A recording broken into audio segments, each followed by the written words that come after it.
ಓಂ ಲಕ್ಷ್ಮೀ ಕುಬೇರಾಯ ನಮಃ. ನಿತ್ಯಭಕ್ತಿ ಕಾರ್ಯಕ್ರಮಕ್ಕೆ ಸುಸ್ವಾಗತವನ್ನು ಕೋರುತ್ತಾ ಇವತ್ತಿನ ದಿವಸ ಪ್ರತಿಯೊಬ್ಬರ ಬಾಯಲ್ಲೂ ಸಹ ಸಾಲ ಅಥವಾ ಸಾಲ ಕೊಡೋದು ಅಥವಾ ಸಾಲ ತಗೊಳ್ಳೋದು, ಸಾಲ ಕೊಡ್ತಾ ಇದ್ದೀವಿ, ಸಾಲ ತಗೊಳ್ತಾ ಇದ್ದೀವಿ. ಎಷ್ಟೋ ಜನ ಸಾಲದಿಂದ ಎಷ್ಟೋ ಸಾರಿ ಅವರ ಜೀವನವನ್ನು ಕಳ್ಕೊಂಡಿರ್ತಕ್ಕಂಥದ್ದು, ಸಾಲ ಕೊಟ್ಟು ಪ್ರಾಣ ಕಳ್ಕೊಂಡಿರೋದಿರ್ಬೋದು, ಸಾಲ ತಗೊಂಡು ಕೂಡ ಜೀವ ಕಳ್ಕೊಂಡಿರ್ಬೋದು, ಅಥವಾ ಲಾಸ್ ಆಗಿರ್ತಕ್ಕಂಥದ್ದು, ನಷ್ಟಗಳಲ್ಲಿ ಅನುಭವಿಸಿರ್ತಕ್ಕಂಥದ್ದು ಎಲ್ಲವನ್ನು ಕೂಡ ನಾವು ಸಾಕಷ್ಟು ಸಮಾಜದಲ್ಲಿ ಪ್ರತಿನಿತ್ಯ ನೋಡ್ತಾನೇ ಇರ್ತೀವಿ. ಆದರೆ ಇವತ್ತಿನ ದಿನ ಸಾಲವನ್ನು ಯಾವಾಗ ತಗೋಬೇಕು ಅಥವಾ ಸಾಲವನ್ನು ಯಾವಾಗ ಕೊಡಬೇಕು, ಯಾವ ದಿನ ಕೊಡಬೇಕು, ಯಾವ ದಿನ ತಗೋಬೇಕು. ಯಾಕೆಂದರೆ ಇದಕ್ಕೆ ಮೂಲತಃ ನಾವು ಇತಿಹಾಸವನ್ನು ನೋಡೋಕ್ಕೆ ಹೋದಾಗ ಧರ್ಮರಾಜನು ಒಂದು ಸಾರಿ ಕುಬೇರನ ಹತ್ರ ಬರ್ತಾನಂತೆ ಸಾಲ ಬೇಕು ಅಂತ. ಕುಬೇರನ ಹತ್ರ ಧರ್ಮರಾಜ ಬಂದಾಗ ಆ ಕುಬೇರ ಹೇಳ್ತಾನಂತೆ, ಎಷ್ಟು ಸಂತೋಷವಾಗಿ ಬಂದಿದೆಯಾ, ಎಷ್ಟು ನಗ್ನಗ್ತಾ ಬಂದಿದೆಯಾ, ಎಷ್ಟು ಶಾಂತಿಯಿಂದ ತಾಳ್ಮೆಯಿಂದ ಸಾಲ ನನ್ನ ಹತ್ರ ಕೇಳ್ತಾ ಇದೆಯಲ್ಲಪ್ಪ, ನೀನು ಕೊಡೋವಾಗಲೂ ಹೀಗೆ ಇರ್ತೀಯಾ,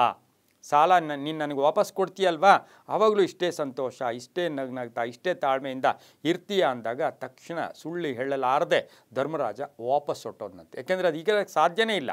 ಅದಕ್ಕೆ ನಮ್ಮಲ್ಲಿ ಶಾಸ್ತ್ರಗಳಲ್ಲಿ ಒಂದು ಮಾತು ಹೇಳ್ತಾರೆ, ಸಾಲವನ್ನು ಕೊಂಬಾಗ ಅಂದರೆ ಸಾಲವನ್ನು ತಗೊಳ್ತಾ ಇರ್ತಕ್ಕಂಥ ಸಂದರ್ಭದಲ್ಲಿ ನಾವು ಹಾಲೊಗರು ಉಂಡಂತೆ, ಹಾಲು ಮತ್ತು ಸಕ್ಕರೆಯ ಒಂದು ಏನು ಸಿಹಿ ಏನಿರುತ್ತೆ, ಹಾಲೊಗರು ಉಂಡಂತೆ ಸಾಲಿಗನು ಬಂದು ಅಂದರೆ ಸಾಲ ಕೊಟ್ಟಿರ್ತಕ್ಕಂಥವನು ಬಂದು ಕೊಂಡು ಎಳೆಯುವಾಗ ಕಿಬ್ಬದೆಯ ಅಂದರೆ ಕಿಬ್ಬದಿಯ ಕೀಲು ಮುರಿದಂತೆ ಸರ್ವಜ್ಞರು ಎಷ್ಟು ಚೆನ್ನಾಗಿ ಹೇಳಿದ್ದಾರೆ ನೋಡಿ.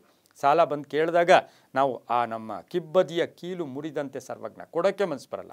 ಅದೇ ರೀತಿ ಇವತ್ತಿನ ದಿವಸ ಏನು ಅಂದರೆ ಯಾವ ದಿನ ಸಾಲ ಕೊಡ್ಬೋದು, ಯಾವ ದಿನ ಸಾಲ ತಗೋಬೇಕು ಅಂತಕ್ಕಂಥದ್ದನ್ನು ನಾವು ಸ್ವಲ್ಪ ತಿಳ್ಕೊಂಡಿದ್ದೆ ಆದರೆ ಅದು ಸುಸೂತ್ರವಾಗಿ ನಾವು ತಗೊಂಡಿರೋರು ಸುಸೂತ್ರವಾಗಿ ತೀರಿಸ್ತೀವಿ, ನಮ್ಮ ಹತ್ರ ತಗೊಂಡಿರೋರು ಸುಸೂತ್ರವಾಗಿ ನಮಗೆ ವಾಪಸ್ಸು ಕೂಡ ಕೊಡ್ತಾರೆ. ಹಾಗಾಗಿ ಹಿಂದೂ ಧರ್ಮದಲ್ಲಿ ಕೆಲವು ಶುಭ ದಿನಗಳು ಇದೆ, ಕೆಲವು ಅಶುಭ ದಿನಗಳು ಇದೆ.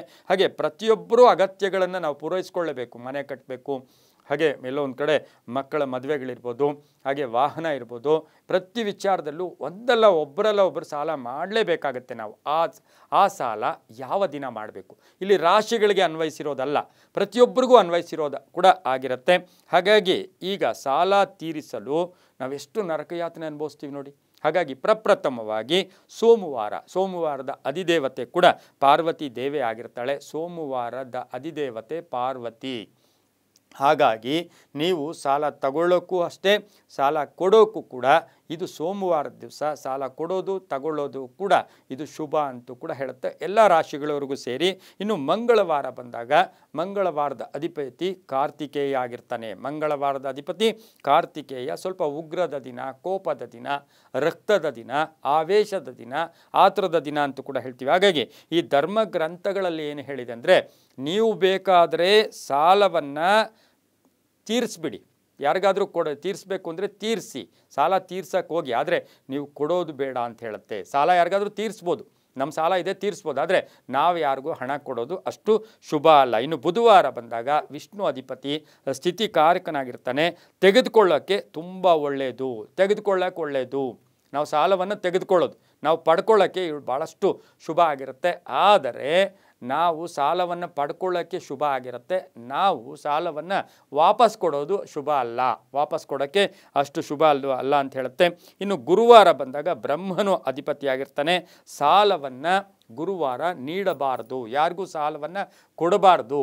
ಇದರಿಂದ ಏನಾಗುತ್ತೆ, ಟೆನ್ಷನ್ಸ್ ಆಗ್ಬೋದು, ಕೋಪಗಳಾಗ್ಬೋದು, ಆವೇಶ ಆಗ್ಬೋದು, ಇವು ಕೂಡ ಆಗ್ತಕ್ಕಂಥ ಸಾಧ್ಯತೆ ಇರುತ್ತೆ. ಆದರೆ ಸಾಲವನ್ನು ನೀಡಬಾರ್ದು, ತಗೊಳ್ಳೋಕ್ಕೂ ಕೂಡ ಇದು ಒಳ್ಳೆಯದಾಗತ್ತೆ. ಹಾಗೆ ತಗೊಂಡಾಗ ಬೇಗ ಕೂಡ ತೀರುತ್ತೆ. ಇನ್ನು ಶುಕ್ರವಾರ ಅಂದಾಗ ಇಂದ್ರ ಅಧಿಪತಿಯಾಗಿರ್ತಾನೆ.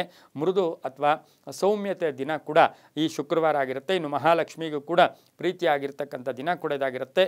ಈ ಸಮಯದಲ್ಲಿ ಸಾಲವನ್ನು ನೀಡಬಹುದು, ಸಾಲವನ್ನು ಪಡೆಯಬಹುದು ಕೂಡ ಆಗಿರುತ್ತೆ. ಇನ್ನು ಶನಿವಾರ ಅಂದಾಗ ಸ್ವಲ್ಪ ಕ್ರೂರ ದಿನ, ಅರ್ಧ ದಿನ ಶುಭ ಇರುತ್ತೆ, ಅರ್ಧ ದಿನ ಅಶುಭ ಇರುತ್ತೆ. ಹಾಗಾಗಿ ಸಾಲದ ವ್ಯವಹಾರ ನೀಡೋದು ಒಳ್ಳೆಯದಲ್ಲ, ಪಡ್ಕೊಳ್ಳೋದು ಕೂಡ ಒಳ್ಳೆಯದಲ್ಲ. ಇನ್ನು ಕಡೆಯದಾಗಿ ಭಾನುವಾರ ರವಿಯ ದಿನ ಅಲ್ಲ, ಇದು ಶಿವನಿಗೆ ಅರ್ಪಿತವಾದ ದಿನ ಆಗಿರೋದ್ರಿಂದ ಸಾಲದ ವಹಿವಾಟುಗಳಿಗೆ ಅದರಲ್ಲೂ ಸಹ 3 ಗಂಟೆಯ ಮೇಲೆ ಸಾಲ ತಗೋಬಾರ್ದು, ಪಡ್ಕೊಳ್ಳಬಾರ್ದು. ಮಧ್ಯಾಹ್ನ 3 ಗಂಟೆಯ ಒಳಗಡೆ ನೀವು ಸಾಲವನ್ನು ಪಡ್ಕೊಂಡ್ರು ಅಥವಾ ತೀರಿಸಿದ್ರೂ ಕೂಡ ಶುಭ ಆಗುತ್ತೆ. ಎಲ್ಲವೂ ಕೂಡ ನಂಬಿಕೆಯ ಆಧಾರದಲ್ಲಿ ಅಂತ ಹೇಳ್ತಾ ಸರ್ವೇ ಜನ ಸುಖಿನೋ ಭವಂತು, ಸಮಸ್ತ ಸನ್ಮಂಗಳಾನಿ ಭವಂತು.